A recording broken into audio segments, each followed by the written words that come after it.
बिस्मिल्लाहिर्रहमानिर्रहीम अस्सलामु अलैकुम वरहमतुल्लाहि वबरकातुहू। दोस्तों, अज असी गल करांगे, आज हम बात करेंगे वो जो हमारे है ना चौधरी, गुजरात के चौधरी, उनके इंटरव्यू के ऊपर।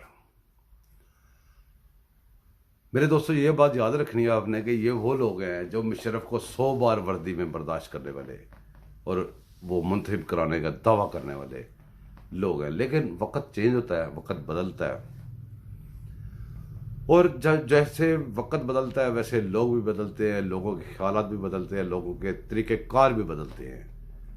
दोस्तों, कल मैं इंटरव्यू सुन रहा था उसके इंटरव्यू में एक बहुत बड़ी लंबी दास्तान थी। हर बंदा अपने जहन से देखता है। मैंने अपने जहन से देखा, मैं आपसे डिस्कस करूंगा मैंने कैसे देखा।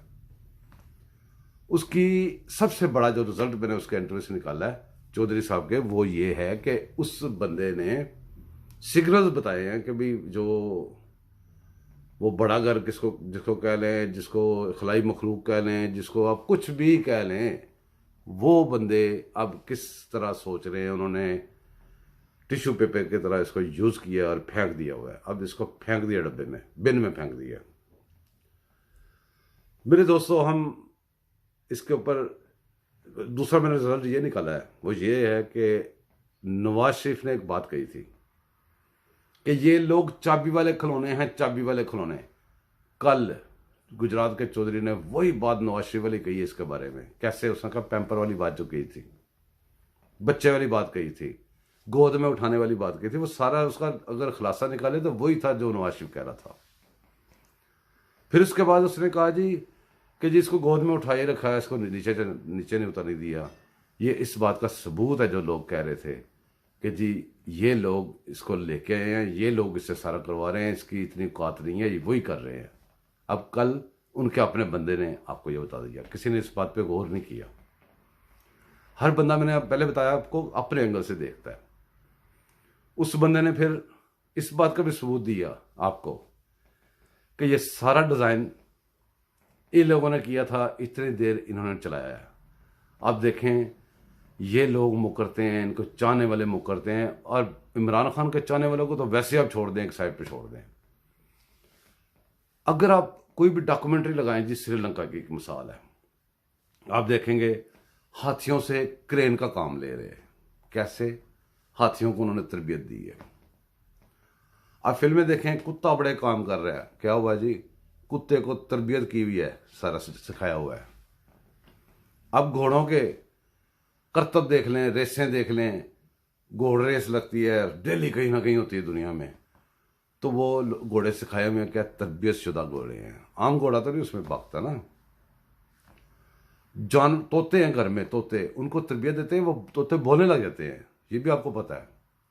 लेकिन अगर आप इसी बात पे भी गौर करें कि जो बंदा तालीम हासिल करता है उसके फिर डिग्रियां होती है, क्या जी ऑक्सफोर्ड का पढ़ा हुआ है, गंदा दिमाग, गंदी जुबान, गंदी जहनीत, गंदे काम, क्या जी ऑक्सफोर्ड से पढ़ा हुआ है। इसका मतलब क्या हुआ कि तालीम बंदे को नहीं चेंज करती, तरबियत चेंज करती है। इस दुनिया ने जितनी तरक्की की है ये तरबियत से की है। तरबियत के बाद तरबियत की कड़ी है तालीम। खाली तालीम इसी तरह है कि बगैर बुनियादों के, बगैर दीवारों के छत डाल देनी उस कानों के ऊपर या किसी स्पोर्टों के ऊपर खड़ी कर देनी और उसके ऊपर रहना शुरू कर देना कि वो कहीं भी कभी भी गिर जाती है, जैसे अभी आप गिरती देख रहे हैं। मेरे दोस्तों, ये लोग जो तजर्बे करते हैं, बगैर दीवारों के छत डाल देते हैं। और जितने भी चौधरी ने बात बताई है, चौधरी का पूरा इंटरव्यू जरूर सुनने वाला है। उसने बड़ी गोलमोल बातें भी की हैं, और उस बातों का तर्जमा करें तो बंदे के रोंगटे खड़े होते हैं। चौधरी का वो भी इंटरव्यू सुने जब इसी चौधरी ने आकर इसी तरह टीवी पे बैठ के कहा था कि जी हमने फिर उनसे कहा कि जी आप हमारे बंदे तोड़ के तो पीटीआई बना रहे हैं। कोई भी बंदा ये नहीं मुकर सकता कि ये लोग नहीं करते। लेकिन होता क्या है, एंड ऑफ द डे, जैसे हम कल भी बात कर रहे थे, फिर काला बाग डैम आता है, फिर एहतसाब आता है, फिर सारा कुछ आता है, फिर हम भूल जाते हैं। इस वक्त अदम एतमाद और ये सारी चीज, अदम एतमाद भी ये ला रहे हैं। अब प्लानिंग इनकी क्या है ये सारा कुछ इनकी प्लानिंग के ऊपर जा रहा है। ये इमरान खान एक गुब्बारा है, गुब्बारे में हवा भरी थी और बहुत ज़्यादा हवा भरी थी। अब वो चाहते हैं गुब्बारा हमारा फट ना जाए, हमारे फिर भी काम आए। उन्होंने हवा निकाल के इसको जेब में डाल के रखना चाहते हैं कि फिर बवक्त ज़रूरत काम आए। असल में मकसद इनका ये है। ये गुब्बारा है, इसमें फूंक भरी, फूंक से इस गुब्बारे से काम लिया। अब गुब्बारे के फटने का टाइम है, अपने टाइम पे फट रहा है। गुब्बारे के पीछे लग गए हैं बहुत सारे लोग, वो नहीं चाहते फटे। प्लानिंग ये कहती है कि भी इस गुब्बारे को लपेट के जेब में डाल लो दोबारा काम आने के लिए, और बाकी लोगों को नेचुरल सी हुकूमत बनाने दो। हालात ऐसे कर दिए गए हैं, वो आपका जो है स्टेट बैंक वो भी दे दिया गया है, सारा कुछ दे दू के मुल्क के ऊपर कर्जे चढ़ा के, मुल्क के ऐसी ऐसी डीलें बना के, बैंड बजा के किसी भी बंदे को बिठाएंगे ना, उससे मुल्क नहीं चलेगा। इसके सारे किए हुए के मुद्दे उसके ऊपर पड़ेंगे, उसको लोग गालियां निकालेंगे। जब गालियां निकालेंगे फिर हम सदारती निज़ाम के पीछे जाएंगे। असल में इनका टारगेट सदारती निज़ाम है, और इसी गुब्बारे में फिर हवा बनेंगे, फिर वो बैठा देंगे। ये काम पहले भी ये करते रहे हैं, इसी तरह गुब्बारे फुलाते रहे हैं, उनमें से हवा निकालते रहे, फिर भी उनको फुलाते रहे हैं, फिर भी काम लेते रहे हैं। लेकिन अगर कोई इनके करिंदों में से, इनके आलाकारों में से किसी को अकल आ जाए, तो क्या उसको ये कहें कि तुम्हें अकल क्यों आई है? उसको इसलिए ना एक्सेप्ट करें कि तुम्हें अकल क्यों आ गई है। और फिर इनके जो मीडिया, इनका अदालतें, इनकी ब्यूरोक्रेसी, इनकी सारा कुछ हमारी कब्जे में। इन्होंने जो है आपका स्टेट बैंक, वो नाम बाहर का रखा है, वो भी कब्जे में ले गए हैं। हर चीज़ कब्जे में ले ली। आप जब तक अपने असल दुश्मन को नहीं पहचानेंगे, आपको समझ नहीं लगेगी। इस वक्त हमारा मुल्क का खजाना, मुल्क की महंगाई, मुल्क की अवाम, मुल्क की कुछ भी हो जाए, इनको यकीन करें एक रत्ती बराबर भी फर्क नहीं पड़ता, क्योंकि इनकी स्पीड, जब आपको ट्रबल हो रही होती है, इनको और स्पीड तेज हो रही होती है इनके खजाने बनने की। टीवी पे मैं एक और चीज़ देखी मैंने, जैसे मैंने चौधरी का प्रोग्राम देखा, क्या नहीं ना, दवाइयों का स्कैंडल वाला। वो आके पाकिस्तान की अवाम को धमकी लगा रहा है।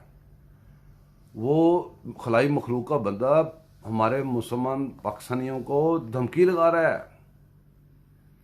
और उसकी करतूत क्या है कि उसने मुल्क के अंदर दवाइयों का बहुत बड़ा स्कैंडल किया हुआ है, और उसकी रिपोर्ट्स आई हुई हैं, इसी हुकूमत के अंदर आई हुई हैं। यार ये जो अंदाजा करें, ये जो डब्बू है जेलम वाला, जिसका मैं नाम भी लेना पसंद नहीं करता, अब इनके पास जो बंदे हैं, वो ये डब्बू है। डब्बू इमरान खान को लगता है मेरी फेवर में है, इसकी फेवर में नहीं है। वो डब्बू जिनका है उनके लिए काम कर रहा है। वो इसके डूबते हुए जहाज को रोजाना एक धक्का देता है। शेर रशीद गेट नंबर 4 का मुलाजम, वो इमरान खान के तबूत में डेली एक कील ठोकता है। नहीं तो उसके बयान चेक करके देख ले, अगर इमरान खान को इतनी भी अकल हो, इतनी सी गैरत तो नहीं है उसमें, इतनी सी अकल भी हो, ऑक्सफोर्ड का पढ़ा हुआ है, इसको पता चले कि ये इसके तबूत में कील ठोक रहे हैं रोज। इसी तरह 2, 4, 5, 7 और बंदे हैं जो काम उनके लिए कर रहे हैं, जो इसको लेके आए थे, जिन्होंने हवा भरी थी, जो अब इसकी हवा निकाल के इसको जेब में डालना चाहते हैं। उनका एक्चुअली जो इस सब का टारगेट ना, वो ये है कि इसकी जो हवा बनी है ना, वो नीचे आई है, इससे नीचे ना जाए। जैसे शुगर के हम इंसुलिन लेने लग जाते हैं ना, चश्मा लगाते हैं। चश्मा इसलिए नहीं लगा, देखने के लिए भी लगाते हैं, लेकिन चश्मा लगाने का अक्सर मकसद यह था कि नज़र कमज़ोर हुई है पर इधर ठहर जाए और कमज़ोर ना हो। इंसुलिन लगाते हैं कि जी इंसुलिन से शुगर इधर ही रुकी रहे, अप डाउन ना हो। ये इसको यहीं पर रोक कर रखना चाहते हैं। इसको रोकने के लिए ज़रूरी है कि इसको अब स्टैंड बाई कर लें, साइड पे कर लें। मेरे दोस्तों, इस बंदे का हशर नशर हो चुका है, और इसको लाने वालों ने किया। तरबियत इसको थी नहीं, एक टके की तरबियत नहीं थी ना ही इसका ग्रुप देखे कैसा बना है। इसके सारा ग्रुप वही है जिनके पास तलीम है, तरबियत नहीं है, और वो इसीलिए इसको लीडर मानते हैं कि जिसके पास तलीम है, तरबियत नहीं है। और बगैर तरबियत के जो तलीम है वो अगर बंदा हासिल करे तो ये बन जाता है। अब मैं आपको एक लतीफ़ा सुनाता हूँ। लतीफ़ा थोड़ा सा समझने वाला है, अगर आपको समझ आ गई तो। लतीफ़ा यह है कि जी एक पुराना वक़्त में बादशाह था। उस बादशाह के पास एक वज़ीर था। वज़ीर बहुत जल्दी भूल जाता था, हर बात भूल जाता था। पूरे मुल्क को पता था वज़ीर बात को भूल जाता है, और उसकी हर सबसे बड़ी ख़तरनाकी यही थी कि वो बात भूल जाता है। मेरे दोस्तों, एक दिन क्या हुआ कि छुट्टी वाला दिन हो, बादशाह सलामत बैठे हुए हैं, तो वज़ीर उधर, वज़ीर भी बैठा हुआ है, सारी बातें हो रही हैं। तो वो एक दरबान आया, उसने कहा जी 2-4 बंदे हैं, उनका फैसला करना है। बादशाह ने कहा लाओ जल्दी से फैसला कर देते हैं। तो वो लेके आए उनको। बादशाह ने पूछा हाँ जी इसने क्या किया? पहले वाले ने, उसने कहा जिसने बंदा मारा है। बादशाह ने कहा इसकी गर्दन काट दो। दूसरे ने क्या किया? उसने कहा जी इसने चोरी की है। बादशाह ने कहा इसका बाजू ही काट दो सीधा ही। तीसरे का पूछा इसने क्या किया है? उसने कहा जी एक बच्चा था, उसको इसने मुराद से बना दिया। बादशाह ने कहा इसको लेके जाओ, 10 बंदे जमा करके उनको बोलो इसको मुराद से बनाए। 10 के 10 बंदे इसको मुराद से बनाए। वो लेके चल पड़े। अब सजा सुना दी बादशाह ने। चल कौन पड़ा? वो जो वजीर था वो कहता मैं जाता हुआ इनको ना जल्लाद के हवाले कर दूंगा।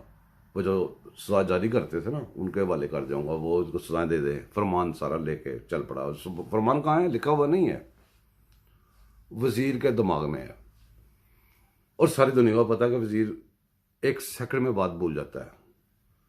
अब जो दो थे ना उसमें से जिनको सजा सुनाई थी गर्दन कटने की और बाजू कटने की, वो हंसते हुए जा रहे थे वजीर के साथ साथ।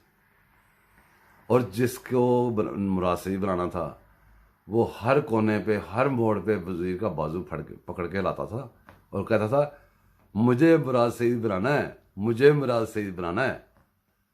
अंदाजा करें कि ये वो टाइम आ गया है कि इसके साथ वाले सारे ना, अब वो सर कटवाने और बाजू कटवाने के बजाय वो सारे कह रहे हैं हमें मुराद से बना दो।